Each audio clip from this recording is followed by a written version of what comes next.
Happy Tuesday, April 9th. I'm back from the road. Kid spring break is done. Doug's ready to go, I'm sure.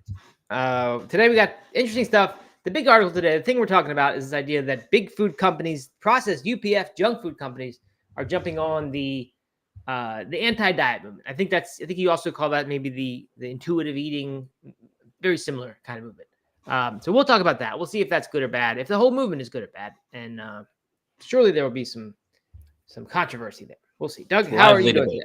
No doubt about it. Matt, I'm doing well. I'm doing very well. Oh, good. It's glad to hear that.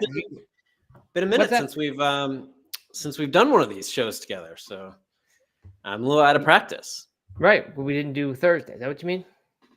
We didn't do Thursday, and then we didn't do Friday either. So. Oh, yes. Right. That's right. We skipped Friday because we had the Carly interview to put up on Friday because that got delayed with the format that we did it in. Thank you everyone for coming to that and chatting it up. That was very nice. Her books, I think, doing great. My mom texted me a screenshot. This is her scrappy cooking book.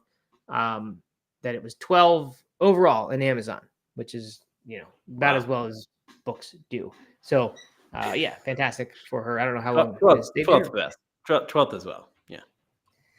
I mean, yeah, but the other ones are like the Bible and some Dr. Seuss books. You can't. Okay. Move them. It's hard to compete with the Bible. Yeah, actually, I don't think it is the Bible, but some just classic books that don't budge. Okay, got it. Yeah. All right. No, So anyway, that episode was fun. It was fun to listen to and join live. And Katie, my wife, listened to it. A couple other people have listened to it and said, "Wow, I really enjoyed that." My mom, I really enjoyed that episode, and it was the one I wasn't on. So I don't know. Yeah. I guess people are maybe more interested in other, not me. I don't know. That's funny.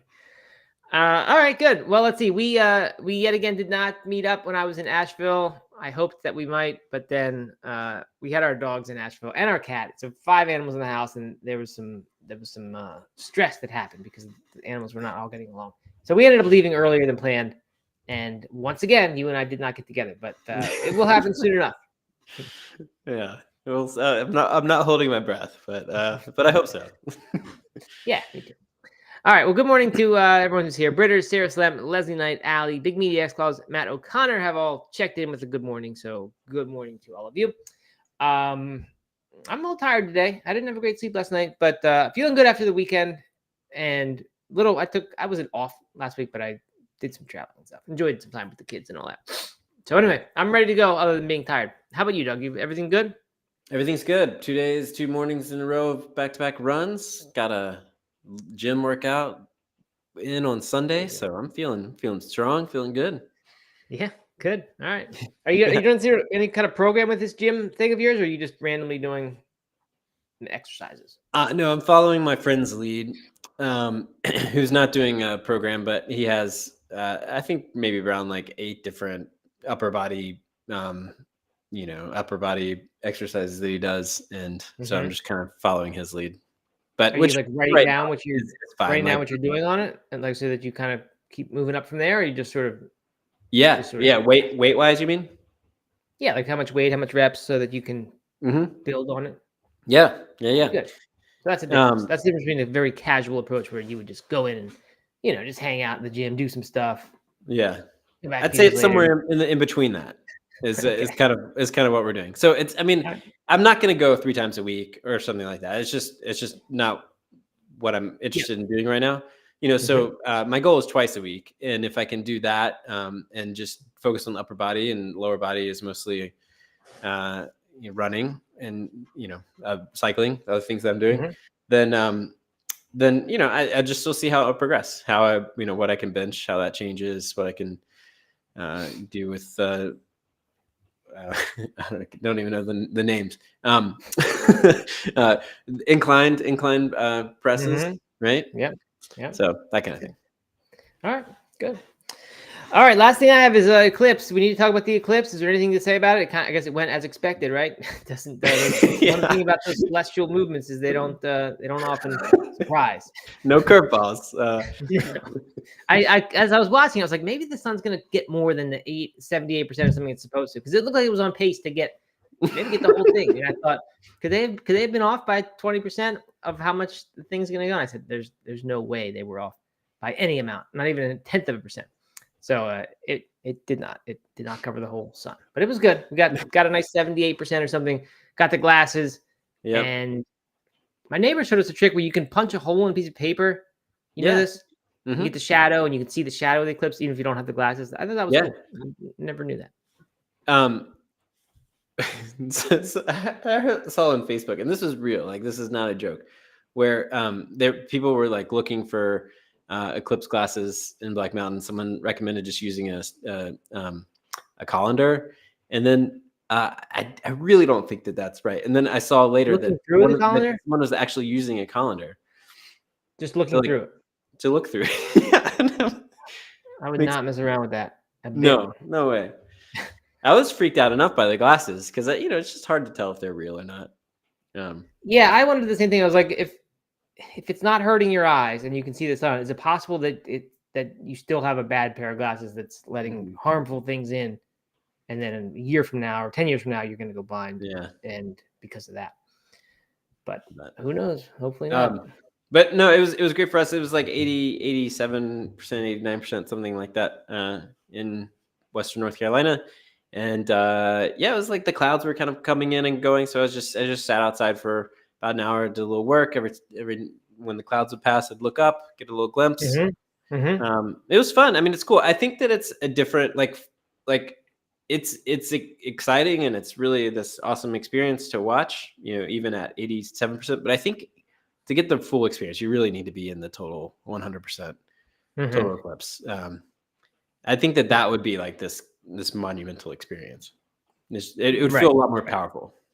Yeah. The most interesting part of it actually was seeing that it sort of acted like it started to seem like it was stormy out, like going to be a storm, because the birds started chirping or insects started making noise. Like it seemed like it was nightfall happening, but it wasn't. That was actually more interesting than watching the thing become a crescent. Doug, people were saying that this colander thing, you're supposed to cast the shadows, just like with the piece of paper trick. You don't look through. I can promise you that the person who I saw trying this on Facebook was not doing that. Well, that is a dummy, because they're going to be blind before they know it. Okay, I got two separate things. One was I was looking back. I forget what I was doing, but I was looking back at for an email that we were sending out. Looking back at the episode last Friday with Isabel, and you talked about getting mac and cheese, the diet mac and cheese that's like already. Yes, and we had that on a Sunday, by the way. We did a little picnic. I had one bite of it. Yeah, well, so that's what I was going to say. Is it didn't register for me at the time, but I've had that a few times, and I just do not think that you're going to like that. No, I did not like it.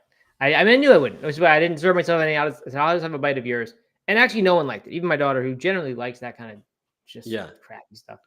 I mean, it's gluten-free pasta, first of all, which is okay, but like pasta's terrible. Right, you're already at a disadvantage, and then the cheesy stuff just tastes as fake as anything. And I guess the Kraft stuff probably never tasted like real cheese, but like at least it doesn't. This doesn't even taste. I mean, they're going for the like Velveeta experience, which is gross to begin with, and then I mean, I don't know. I was surprised that you got that, and you sounded more hopeful that it would be better than the powdered stuff. But I should have. Yeah, just because it wasn't registered that I've had it, and I should have stopped you there. Yeah, true. But there is the Kraft Heinz Notco version of it, which I will still try that one time. I don't expect it to be a whole lot better. But that Notco, they use the AI and all that, which I just suspect is going to be better than Dia does. I don't know. So we'll see. I'll buy that if I get it, if I can. And I got one more thing, and that is I have a new way to cook tofu, new favorite way to cook tofu. Okay, good. I found this on Instagram, and you take a cheese grater, like a cheese slicer, not grater as in where it comes, dozens of like things, but like a single thin slice. Put the block on the side. Yeah. And where you can run it down. So you get thin strips of tofu. Does that make sense? Am I just describing this right? Okay. Thin strips. Like I don't know, a cheese plane kind of thing. I don't know what that would be called. But like a planer kind of thing. Yeah. Yeah. And then toss in a little bit of oil, salt, pepper, put it in the air fryer, but don't fully cook it in the air fryer. Just toss it in there for maybe 10 minutes, something. So it hardens up, dries out.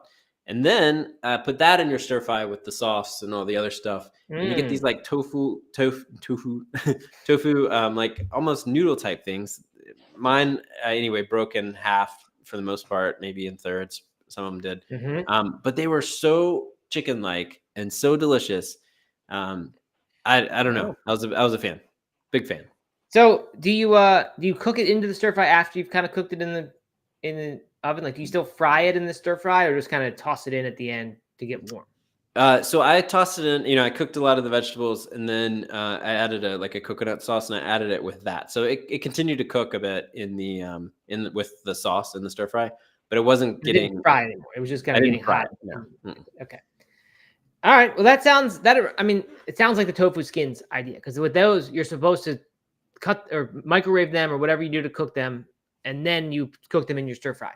So kind of sounds like a similar thing, and I would imagine yours things aren't quite as thin as the tofu skins, no. but maybe not too different. So is it thinner than I could just cut it with a knife? I mean, if with good knife skills, you could just cut it with a knife for sure. Yeah. Okay. Because I don't have a cheese planer. But anyway, yeah, I'll try that. I like the idea. In theory, that sounds like it would work. Yeah. I mean, they were probably like, I don't know, an eighth of an inch thick. Yeah. Okay. But very good. Very good. All right. Bitter says the burger dude did that. Looked super good. He made a sandwich with the strips too. Yeah. That's a different video than what I saw, but definitely very good. We found a place near, I think I said this before. We found a banh mi sandwich place near us for $7. By the way, I got Subway again on the way back from the Disney World trip. And then we got the next, or 2 days later, this place. And it's $7 for like a 12-inch Subway size sandwich, but it's a banh mi. So you get fried tofu, pickled radishes, pickled carrots, cilantro, and then we don't put the aioli on, but we make our own little mix-up veganese with sriracha and spread that on. So we got that for a little picnic outside, and that's where we had the diet junk stuff. But it's just, I mean, I don't know why I'd go anywhere else for lunch ever than spend $7 on a massive banh mi. Where was this? There's just a place near our house that just has it. Yeah. There's what they do. Lula, I think is the name. Sweet. Yeah. All right. Well, let's get to the show. I don't have any more updates. I don't think, not really too much going on right now. But let's jump in. As I said, we got some good stuff. First up, I saw this. I think I saw this on Friday and did not choose to put it in the show that we were going to do, that we didn't do at all. But Joey Carbstrong and a group of 5 activists occupied an abattoir, I don't know how to say that, at Carnswick Country Foods, and they accused it of torturing pigs in the gas chambers. I think the abattoir might be the gas chamber itself. I'm not really sure about that. It's the slaughterhouse for sure. I had to Google it because I had no idea what that word was. Okay.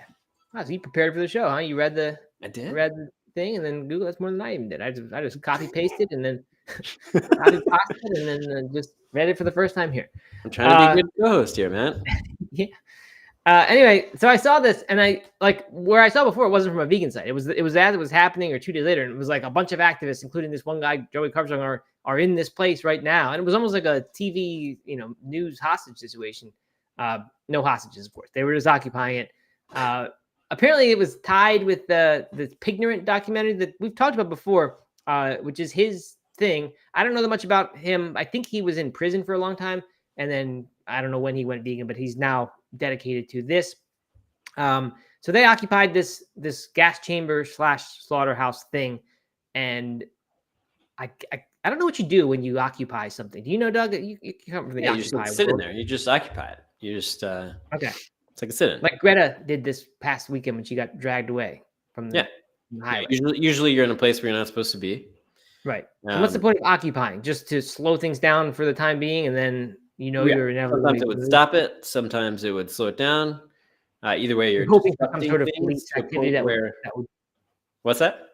You're hoping for some sort of police mistreatment of you that will then go viral. Yeah.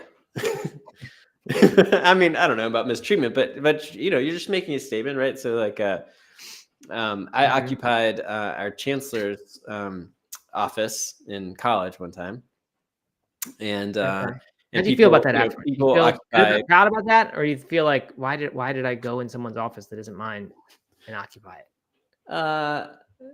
Maybe a little bit of both. I don't even quite remember exactly why we occupied it. I can't remember what our demands were. No one's occupied your town council seat, have they? In Black Mountain? No one's tried to occupy that. No. Okay. All right. So you go sit somewhere, and then you make yourself seen, and then you eventually get forced to move somehow. Yeah. And then the job is done because you got attention. And because if you don't get media attention, it's worthless, right? I mean, I mean, like the idea is that you would have demands, right? A list of demands, and you would leave when those demands are met, or if you were forcefully removed first. But either way, it'd be drawing attention to your demands and your asks, and then hopefully, maybe kickstart some sort of discussion with whoever you're occupying. Right. Okay. Well, the company said the incident was criminal, and Carbstrong was arrested and driven away from the scene in a police car. That's the last I have of it. I think this thing was timed with the launch of the movie, so it was a little bit of a publicity stunt for that, which is okay. I mean, it's not like when we see these people doing for-profit kind of destroying paintings in a museum and then putting an ad next to it. We don't like that. This isn't quite that. I mean, he's drawing attention to his thing, but the thing itself is also just trying to draw more attention to this problem. Yeah, I mean, I don't know. I don't know what to think about this. I'm not a huge fan of occupying, as you might have guessed. Can't imagine why not. It just seems like, I don't know. Yeah, we have laws and stuff, and we have processes for changing stuff, and usually it doesn't involve like going in places that you don't own. Yeah, but what if like you're just kind of stuck and you can't make progress within the system, within the structure? Then you go and you have a sit-in. Change systems. You leave the country, go to a new system. No. So yeah, this rules here aren't fit for me, and what I think. No. No. Well, okay. That's not how change is made. I mean, the sit-ins, the civil rights sit-ins at the diners, that was an occupying of the diners, right? True. Big change has been made through occupying. Of course, there's been some of the biggest ones. Occupy Wall Street didn't really lead to much, but what about all the other occupies where they set up tents in every city in the park in Asheville? Yeah, those are all part of the whole Occupy movement, right? Which stemmed from Occupy Wall Street. Oh, it was all from Wall Street. Okay. All right. Good enough. Yeah. Well, you know what? I do like that it's nonviolent. I'm in favor of that. And I'm in favor that it sometimes creates important change. So there you go. And it's usually non-destructive either.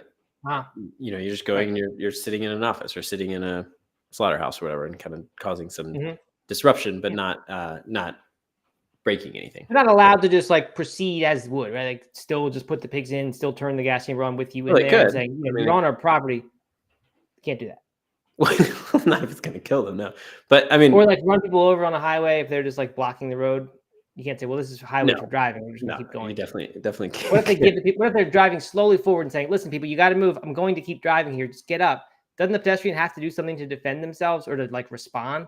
Or can they just? That happens a lot. That happens a lot where like, some protesters will create a body chain across the road or something like that. And then the car will just kind of begin to creep forward. And usually people get out of the way. Of course, there's the famous Tiananmen Square where the guy got run over by a tank. Right. And who was deemed well, see, that's different because the government's involved there. But what if it's just like a normal driver who says, I want you out of the road. I have to go somewhere. My kid's going in a hospital or something, or I have to gas to get there. Like, doesn't the person in the road have to eventually move? Like, they can't just be there. Well, right. I mean, they're illegal, right? I mean, they're there illegally. So, I mean, in theory, they would have to move. But I also think that if the driver runs them over, then that's a crime as well. Okay. Well, tricky situation, these occupations. Anyway, moving on. But I mean, gas chamber is horrible, and I don't know a lot about the ethics of that, but I assume that is not. I don't know if it's even. I think it's legal in the UK. I'm not sure legal, but maybe that's the problem here is that it is legal, and they said this should not be legal to kill animals like this. So I don't disagree at all with what they stand for. I just don't know about occupy. But you're selling me a little bit on it with the examples from the past that have worked. Yeah. Okay. Next up, we got some stats, fairly interesting stats. Stats I know aren't always the most interesting. These are about cultivated meat and people's appetite, so to speak, for that cultivated meat. They had 2,000 to 10,000 adults aged 18 to 64 per country from all of last year, and varying willingness. In India, 1 out of 5 expressed interest in trying the cultivated meat, while in France, only 9%, 1 out of 10 or so, 1 out of 11, said that they were interested at all in that. That's not shocking to me. I think I don't know too much about the wealth of India, but obviously there's a lot of poverty in India, and I just would imagine that the more poverty is, the more willingness to try some alternative thing that might prove to be a eventually cheaper way of getting it. I don't really know. Whereas in France, this food-loving country, and they're proud of their culinary heritage, they're going to say, no, we don't want that. I don't know how to do a French accent, but I'm not going to try. Other countries kind of in the middle. In the United States, it was 16%, which is, like I said, in the middle. And Sweden, Germany, Italy, these are all in the same range. Italy, even though the country has tried to ban it, actually they've banned its production and sale. That is currently the status. Spain, pretty low, 13%. So not too much surprising there, I guess. I mean, I wish it was higher. I wish it was more like 50% of people said, yeah, I'd give that a try. But this sounds like no. But don't you think that'll change as soon as it gets on the market and people actually start tasting it? Yeah, I think so. I would imagine. I mean, it sounds scary. Cultivated meat, lab grown, anything. But once people are doing it and eating it and they're not dying, yeah. And I think what you just experienced at one time, right? You see it, smell it, whatever, and it looks exactly like the thing you are used to eating. I would imagine that would overcome a lot of that. Yeah. I mean, not for Garuda though. I'm sure that Garuda Legend's not going to be trying it. Not going to be trying it. I mean, you're probably not going to die. You might grow a 6th finger, but it's no big deal. Might be handy. Yeah. All right. And last up, this is kind of a weird one. Saw it in a couple places. Researchers at Imperial College London have created a shoe from a genetically engineered bacteria species. They're saying it's basically a vegan leather, and it is essentially lab grown. I don't know if you call this lab grown or precision fermentation. I think it's more the latter. But they grew a sheet of bacterial cellulose in a specially made shoe-shaped vessel. For 2 weeks it took to do this. This is all from plantbasednews.org, by the way. Then 2 days being gently shaken at 30 degrees Celsius.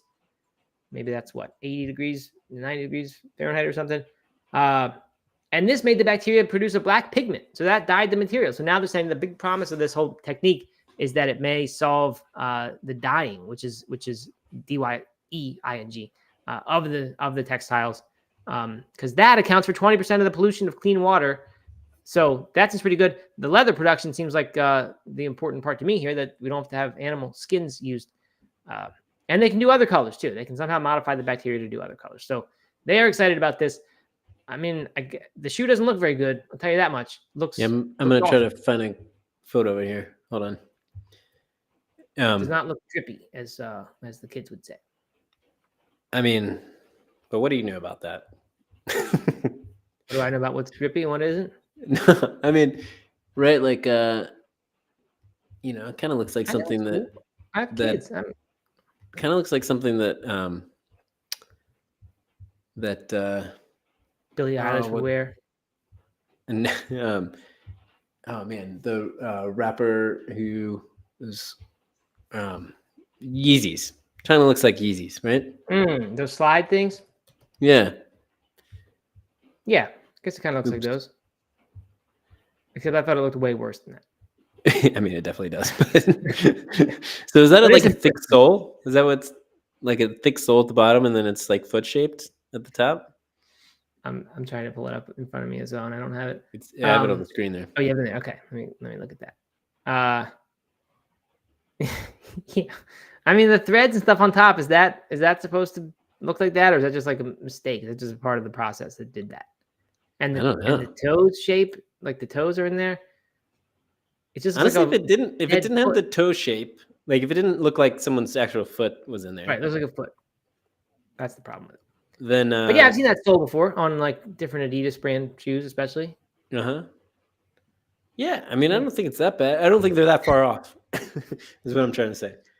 It looks terrible. It's the worst shoe I've ever seen. If you saw that in a store, you'd be like, "What? How did that science project get here? That's what you would say. It doesn't look like that's true. That's true. But I mean, how hard it would be to make the mold better? I'm sure they could make the mold very stylish. That's what they want. You know, I bet this is gonna be the next running shoe trend. Look at the big heel. It's got a lot of new running shoes have the like extended heel rocker type thing. Just kind of make it a little bit of rocker. It's also foot shaped. Like that's big. I don't see a lot of drop. It looks like a pretty big drop. It does look like a big drop, but you know, a lot of the racing shoes are like that now. So, I don't know, like little slip-ons. You don't even need socks. This is this is the next running shoe for sure. Yeah. The article didn't say anything about different materials used like for different construction. It looks like it's different. Like the sole, I mean, it looks the same color, but is that the same material as the rest of it? I don't know. So they got a ways to go with this. You got to have different materials in the shoe. I mean, you can't make the sole out of the same thing as the upper. Yeah. I mean, let's talk about sweaty, right? Like if it's just rubber, like, I don't know, kind of gross. It's a prototype. Would anybody wear it? If someone gave you these shoes and said you can be the first person to own lab-grown shoes, would you rock them just to make a statement? I don't know. I don't think so. No, there's no way I'd wear this out. Because most people wouldn't ask, and they would say, "Why is that person wearing this dumb shoe?" I don't know. Anyway, I guess if you were like a goth or something, you might try these. Try them on. You're a goth. I don't know. I mean, I could. What? I don't know. So, I mean, you'd have to have the very perfect fit. Like they have to be molded exactly to your feet, at least as the current prototype looks. Yeah. Right. Anyway, if you're listening to this, definitely go over to YouTube and check us out because you're not gonna know what we're talking about. That's right. YouTube.com/NoMeDathlete. Place to do it. Oh, this is a little dig at Ultra. Britter says if the quality is better than Ultra, then is Ultra bad quality? I thought they was pretty good. Yeah, they fall apart, man. Do they? Bad. Oh yeah. All these years later into that company, they can't make the shoe last. No, it's because they got acquired. That's the problem. Whoever they got acquired by is just cutting costs, I'm sure. Yep. Yeah, that's a bummer. I mean, you'd think in that community, like Hoka could afford to fall apart, right? They're now mainstream. People are just going to buy it, look cool in it for a couple of days, and then they're done. But ultra running meant for ultra runners, people are going to talk, and they're going to keep talking about how long the shoes last. That's not good. They need to fix that. Here's another. Britter says that they look like microwave Doc Martens. Yeah, it does look like that. It does, yeah. All right. On to the main article today. And it's long. It's from Washington Post. The title is Big Food, or As Obesity Rises, Big Food and Dietitians Push Anti-Diet Advice. So it's a long article. There's not like that many specific things in the article that are worth going through. But the discussion I think is interesting. If you have other things, Doug, that you found, then feel free to bring them up. But the basic idea is that the big food companies, looks like Cheerios is shown, General Mills in general, I think is the maker of Cheerios, have kind of jumped on this and sponsored, via TikTok or Instagram, whatever, sponsor different influencers who are already talking about the anti-diet thing. And I assume that the anti-diet, they just kept saying anti-diet. The way they talked about it, though, I assume what they're talking about here is this idea of also called intuitive eating, where you kind of just say like, no body shaming. I'm also not going to body shame myself. I'm not going to feel badly about what I eat. If I'm hungry for something, my body is telling me I should have that. And I'm sorry if I'm like, drastically cheapening the truth of this, because I'm sure there are some good ideas here that are more meaningful than that. And I'm sure they get over the easy objection of, well, if your body's just telling you to eat junk food, that's because you're addicted to junk food and you need to still stop doing that if you want to be healthy. People may have there may be more nuance to the whole movement that I don't understand very well. That would say, I think there is. So towards the bottom of the article, I don't know if you made it to the end, but they talk a little bit about how the anti-diet movement has been distorted, and it was born. It's known as the Health at Every Size (HEAS) movement. It started in the 1960s as a grassroots effort in tandem with other civil rights movements to protect equal access to healthcare. And I mean, it popularized the term intuitive eating. And most frequently used to help people with eating disorders. So I think there's probably a lot of good and that has come from this movement in the past, but it sounds like it's now being taken over by people who are maybe pushing a slightly different agenda, which is anti-food shaming, no food is unhealthy, there's no such thing as junk food, right? That type of thing, which does feel quite a bit more reckless and also is not, from my understanding, the intention of the original founders of this anti-diet movement. Yeah, well, that's good to know, and that does make sense. That especially as these profit-seeking, I'm going to call them junk food companies come in, ultra-processed food companies come in and attach to this thing. Easy to imagine how it would move in a way that is not the original intention, which sounded like one that was well intended, right? Like if it's talking about just the genetics people have, maybe even the lifestyle people have, that makes their body look a certain way, be a certain way. I can see how that's a healthy thing, right? Like being at peace with the body that you have. Definitely. But health's still a factor here. And to me, when these companies come in and say, well, there's no such food as junk food, like, I don't know, I guess no matter what type of body you have, you can still eat in a healthy way or an unhealthy way, even if it's not going to make any changes to your body, or if it's very difficult to change your body. But yeah, it's kind of scary that these companies would jump onto this and start pushing this and saying this is for everyone, and that this is what this thing means, is that our food is good. Anyway, go ahead. Well, I was going to say that they start off at the beginning of the article featuring this woman. Her name is Jay Roshan, and she said she stopped avoiding favorite foods such as cupcakes and Nutella, and in 2 months she had regained the 50 pounds that she had lost, I guess, before this all started. And then she began to worry about her health and have some health problems and things like that. So, I mean, they picked one example. Obviously, one example doesn't mean anything in the terms of the big picture. Doesn't tell us anything about science, but they picked this one person who's, I guess now sort of the example of what can happen if you listen to these, the food company tainted version of it. Yeah. I mean, to me, the problem is that we've, just like everything else, we've gotten so polarized, right? Very popular on social media is food shaming, right? Like saying, avoid these seed oils, don't eat this because it has 3 grams of sugar, but this is okay because it has 2 grams of sugar. Natural flavors, you can't eat this bar because even if it's otherwise healthy, it has natural flavors. There's all this like shaming around certain foods and what you can and you can't eat. And I think that the other side is saying, well, wait a minute, like all food is food, and kind of taking a slightly the opposite approach of like anti-food shaming, and just like everything, the truth is probably somewhere in the middle, or the healthiest version is probably somewhere in the middle, where you're not saying you have to avoid every single food, or avoid this food at all cost, and instead, it's about the moderation. It's about like eating, diversity in your diet and that kind of thing, and probably both sides are creating incredibly unhealthy habits for people. Because if you're saying that all food is equal, then you're not admitting what I believe to be the truth, which is that there are healthier foods than others, and there are foods that will feed your body and feed your nutrients and feed your what you need more than others. And then on the other side of shaming certain foods, you're giving people excuses to have bad eating habits that are causing disorders and disordered eating, and really, I don't know, causing a whole set of other issues.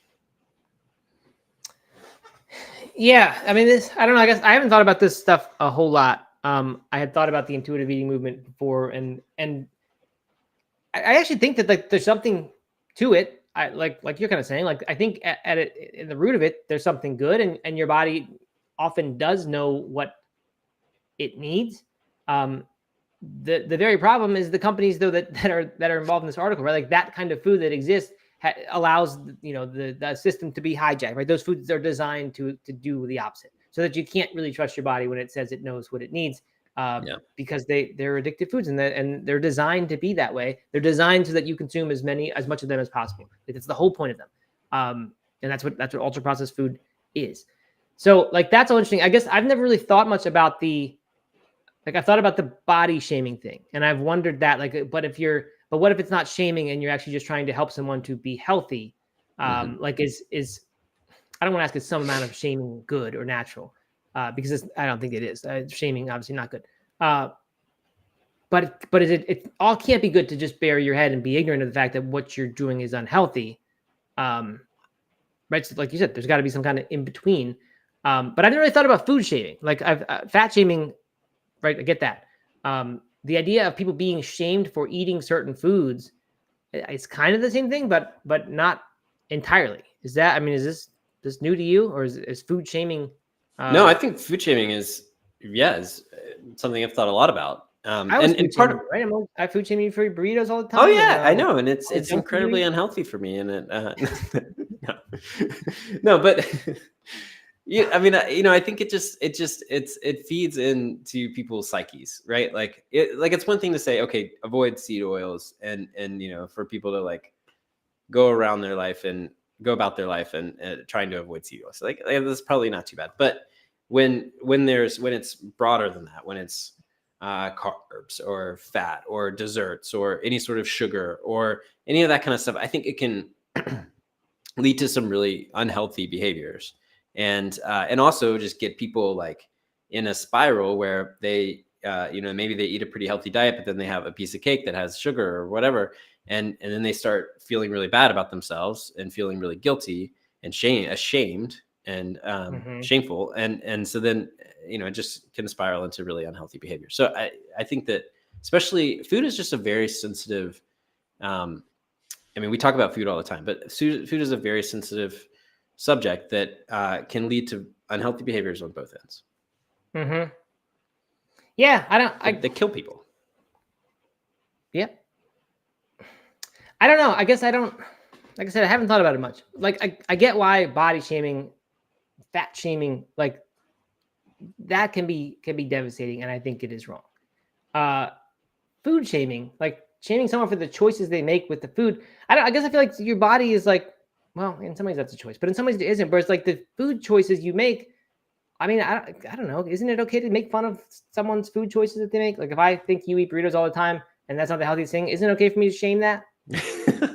For real. I mean, this is kind of joking. Well, it is between us, because I know that I don't actually eat burritos all the time. Okay, but what if you ate corn chips all the time, which you do, and then I said they're terrible for you. What are you doing? You got to stop eating those all the time. I mean, it's not bad for me, right? I mean, just because I have our relationship and my relationship with food, right? Right. Like, and corn chips, I think you need to do, and really this is part of the reason why the brands are jumping on board, my understanding, because I've read or listened to a NPR thing about this that took a slightly different angle, which was that they're kind of gearing up for the battle that will be labeling foods, red light, green light, yellow light, or putting on disclaimers on certain foods, and they're trying to really kind of go ahead and prepare for that battle, and by saying all foods are healthy or all foods have benefits, whatever. And what I think is better than shaming someone into saying like never eat those corn chips, those are bad for you, why are you doing that, is say is the education around like what foods are better and which ones maybe don't have the same level of nutrients, aren't as good for you, aren't serving you not really any purpose at all other than maybe taste. And corn chips are probably doing that. They're just mostly, I just enjoy them, right? They're a vessel for me. So, right. So, but I mean, like, I think that's way better. Does that make sense? Yeah, it does. I'm just thinking about other things and other possibilities. All right, food is a choice that I can make, but it has some addictive things. What if I just do some other behavior? I just choose to do something always that you view as destructive. Like, is that considered shaming if you're just always getting on me about doing it? I guess it is. Yeah. Like what if I was always gambling and I'm always losing money gambling and you're always making fun of me for that? I guess that would be shaming me, right, for something that I'm addicted to. Yeah, absolutely. I mean, but there can also be. I mean, what the difference is, though, there can be, and there is no difference. I mean, this is with food, with gambling, with alcohol, with any sort of behavior that is, that has negative consequences. Is you can. There's a difference between shaming someone and making fun of them and helping them make a better choice, a healthier choice. Right? Like if you were addicted to gambling, you were doing it way too much. And it was a real problem for you. Like maybe I'd give you a hard time about it, at least at first, and then be like, oh man, Matt actually has a problem. Like let's figure out how to help him through that. And hopefully I would, be able to do that or eventually with that or with alcohol, you'd eventually say you can't have any. Like because you just if you're addicted to that, you can't have any of it. It's just off it's off the table. Yeah. So isn't that where we would go with the food then as well? Or is that then extreme? Yeah, for some people, maybe. Right. But I don't think that corn chips are that no one should ever eat a corn chip, right? Or a piece of chocolate cake, or a bowl of Cocoa Puffs, right? I mean, or Cinnamon Toast Crunch. Cinnamon Toast Crunch, I don't know if it's vegan. I haven't had it in a long time, but it's delicious, right? It's very good. There's times when like maybe you want that as your dessert or like a treat snack or something like that. And like I'm not shaming anyone for eating Cinnamon Toast Crunch sometimes, but should you have that all the time for every meal? Absolutely not. Like that's not a healthy choice. Right. Kate says the problem is that shaming or judgment comes from people who don't necessarily have better information about health and food. And I think that's a good point. And I sense that you're not judging here, Doug. You would be a very fair person to come to with any diet woes. I would try to be. I mean, I don't know. I mean, it's hard. Like anything, though, it's like we judge people all the time, right? I mean, I judge people all the time based on little information. Yeah, we all do that.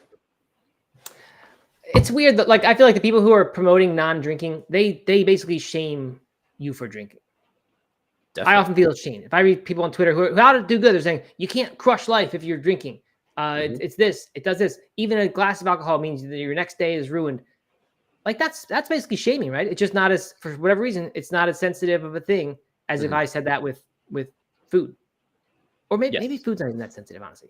If you say that about someone's body, that's different. But if I said those same things about corn chips, I don't know. I don't know.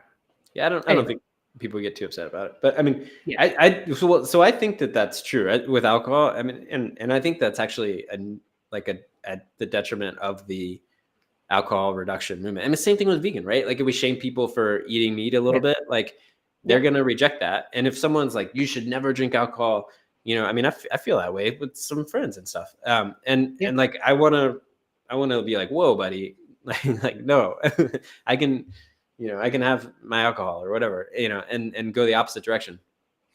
And I don't know. So I feel that way, but every movement, has those people. Yeah. So anyway, I guess, I mean, for me, like you said, this is the food companies gearing up for what is probably to come. And even if it wasn't to come, the idea that there's no such thing as a bad food, it definitely benefits them, right? Of course, right? It's very convenient for them to be on that side of this, whatever, moral debate. I guess I would be no matter where you stand on this intuitive eating thing, or food shaming, if you're aligned with these big food companies, I would be worried. I would just watch out how once they get involved, it just, I don't know, like how can you trust that that's the right size or the right side when they are on it? I don't know. That worries me. Until they want to sponsor us, then we're all on. Right? Yeah, right. Of course. I was thinking that. I was like, no, just kidding. These influencers though, who are like, I don't know, like let's say you were into this and then suddenly General Mills comes along and wants you to start putting hashtags and things that are about no bad foods. Like at some point you got to say like, oh my, I've crossed the line and now suddenly I'm just promoting this awful food. See, I think hashtag no bad foods is a problem, right? I mean, but like if Bonza pasta, that was one of the examples. Someone was, or Barilla pasta, but but let's say like Bonza came and wanted to sponsor us. I would have no problem. I mean, I eat that, right? Like I would have no problem. I still do that at health food. Yeah, that's the thing. Bonds. It's weird they put bonds in here because then they start talking about Barilla after that. So I didn't get what the bonds mention was. And I think Bonza calls it. I mean, would call itself a health food. That's why they cost more. I mean, that's why people would pay more for that. Except for gluten-free something, which is not always a health thing, but pretty closely linked. But let's see, Kodiak Cakes is here. A whipped icing brand owned by Rich Foods. Like those come along, and I guess the messaging is like a treat now and then is good, or no such thing. This isn't bad food because there's no such thing as a bad food.